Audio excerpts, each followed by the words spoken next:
the last round. Bangla Jago, নবকলে Bade Jago.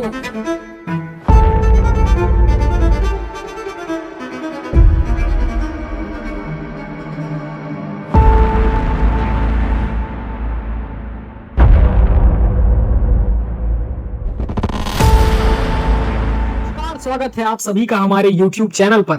America के भारत पर लगाए गए 50% टैरिफ के बाद अमेरिका और भारत के बीच द्विपक्षीय संबंध बिगड़ते ही जा रहे हैं।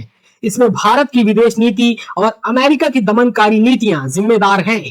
इसी झगड़े के बीच भारत अपने कूटनीतिक शत्रु चीन के करीब आता जा रहा है। चीन ने भारत पर लगे 50% अमेरिकी टैरिफ को दमनकारी और जबरन बताया। चीन ने भारत को रेयर अर्थ मेटल देने का वादा भी किया है। वहीं भारत ने भी 5 साल पहले चीन के ऐप्स जैसे कि टिकटॉक और अलीबाबा से अपने प्रतिबंध हटा लिए हैं। प्रधानमंत्री नरेंद्र मोदी के भी चीन विजिट करने के आसार नजर आ रहे हैं। भारत सरकार को यह भूलना नहीं चाहिए कि ये वही चीन है जिसने 5 साल पहले हमारे सैनिकों पर कील लगे डंडे से वार किया था। राहुल गांधी तो यहाँ तक कहते हैं कि हमारी हजारों एकड़ जमीन भी इसी चीन ने हथिया ली है। उसी गलवान युद्ध के कारण ही भारत में मेक इन इंडिया योजना की शुरुआत हुई, जिसकी सफलता और असफलता पर आज हम चर्चा नहीं करेंगे। ये वही चीन है जो पहलगाम हमले के समय पाकिस्तान का खुलकर समर्थन कर रहा था। ऑपरेशन सिंदूर के समय पाकिस्तान को ड्रोन और वॉर मशीनरी सप्लाई कर रहा था। ये वही चीन है जो अरुणाचल प्रदेश को अपना हिस्सा बताता है। अक्साई चीन से पेट नहीं भरा तो अरुणाचल को भी अपना हिस्सा समझने लगा है। क्या इस चीन पर भरोसा करना उचित है? क्या अमेरिका से बदला लेने की जल्दबाजी में कहीं भारत और भारतीय विदेश नीति कोई गलती तो नहीं करने जा रहे हैं? Meeting the last round in Beijing, and I'm very happy that since then, in the last about 9 months, there has been an upward trend. Borders have been quiet. There have been peace and tranquility. Our bilateral engagements have been more substantial. And we are most grateful to our leaders who, in Kazan, in October last, the Indian side.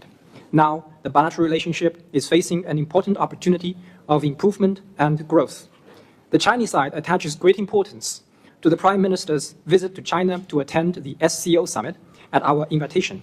We believe that Indian side will also make your contribution to a successful summit in Tianjin. His Excellency, our two nations now seek to move ahead. This requires a candid and constructive approach from both sides. In that endeavor, we must be guided by the three mutuals: mutual respect, mutual sensitivity, and mutual interest.